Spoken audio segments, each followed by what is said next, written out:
Las claves de la tarde, como les decimos. Economía de guerra en Europa. Esta es la petición que está haciendo en estos momentos el Parlamento Europeo, después de la decisión de Alemania y de Estados Unidos de mandar los carros de combate Leopard, Abrams a Ucrania. Europa se está preparando para un ambiente bastante más caldeado. El Parlamento Europeo, uno de sus miembros en concreto, aboga por una economía de guerra en la Unión Europea. Lo ha indicado en concreto Manfred Weber. Él insiste en que los países europeos no pueden proporcionar de forma rápida las armas necesarias, ni para Ucrania, ni para su propia defensa.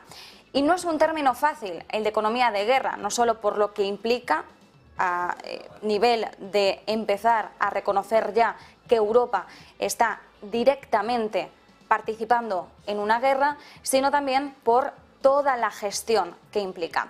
Weber insiste en que la Unión Europea necesita una especie de economía de guerra para poder proporcionar estabilidad y seguridad. Dice que si los países europeos no pueden aportar armas ni para Ucrania ni para ellos mismos, entonces no queda otra que aumentar las capacidades para producir más armas y para conseguir más municiones.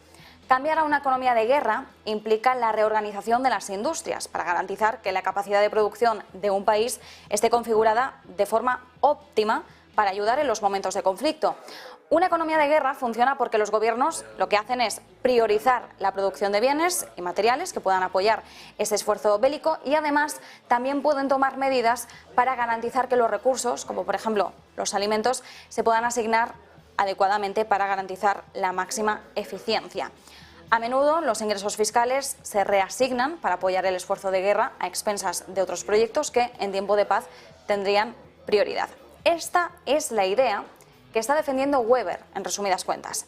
Y él además no solo ha sido crítico con los países europeos, sino que ha ido a algunos en concreto, ha sido muy crítico con el gobierno de Alemania e insiste en que hay 100.000 millones de euros de los fondos europeos sobre la mesa, totalmente paralizados por la burocracia. Y él hace un llamamiento a la Comisión Europea para que establezca unos estándares comunes para la producción y la exportación, para tener una base, en pocas palabras, sobre la que construir esas capacidades militares reales, desde la ciberdefensa hasta sistemas de defensa antimisiles. Y todo esto forma parte, como decimos, de ese nuevo horizonte que se abre en estos momentos para Europa, porque tras el anuncio del envío de tanques, la línea que delimita una implicación directa en el conflicto ya es muy difusa. En abril del año pasado, Rusia envió una nota a los Estados miembros de la OTAN, recordemos, en la que condenaba su asistencia militar a Ucrania después del estallido de la guerra. El ministro de Relaciones Exteriores de Rusia, Lavrov, advirtió de que cualquier cargamento de armas en territorio ucraniano sería un objetivo legítimo para las fuerzas rusas. El portavoz del Kremlin, Peskov, también advirtió de que el suministro de armas a Ucrania no era propicio para las negociaciones de paz y que tendría un efecto perjudicial en el conflicto.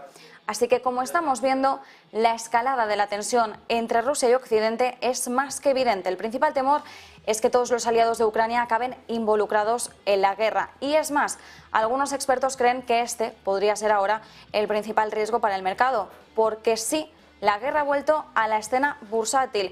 Y nos lo decía en Negocios Televisión Víctor Álvar González, desde Next Step Finance.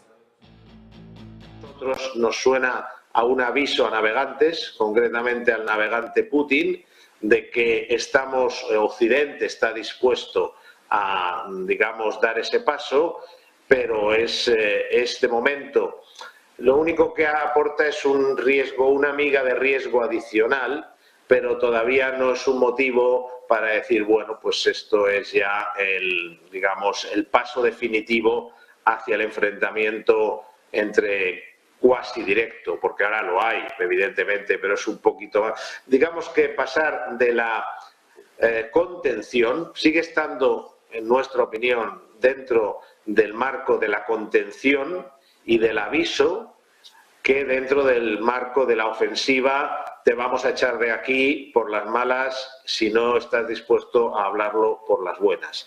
Por lo tanto, de hecho, eso sí, hay que ser muy realistas, es todavía solo un riesgo, pero es el riesgo mayor al que se enfrenta el mercado. El riesgo ha dejado de ser la Reserva Federal de los Estados Unidos o la inflación. el riesgo más grande que tiene ahora el mercado es el riesgo de escalada bélica y los accidentes, entre comillas, que eso conlleva en Ucrania. Y en esta línea, más o menos podríamos decir que se están moviendo algunos países